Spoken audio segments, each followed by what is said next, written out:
You ask Tiger to calculate. This deals with linear inequalities with one unknown. The final result is b equal or greater than 8. Let's solve it step by step. Swap sides.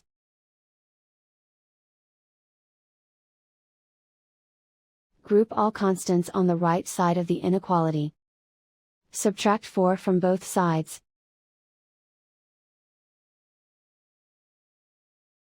Simplify the arithmetic.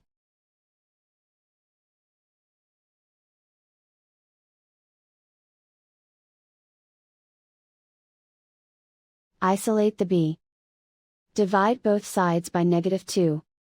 Whenever you multiply or divide by a negative, reverse the inequality sign.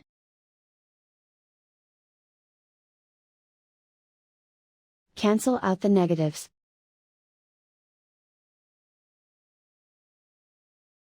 Simplify the fraction.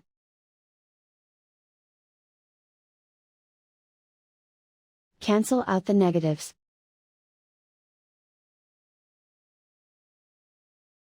Find the greatest common factor of the numerator and denominator.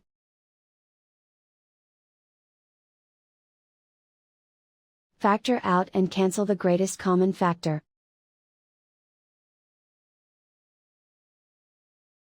Plot the solution on a coordinate grid. And so the final result is b equal or greater than 8.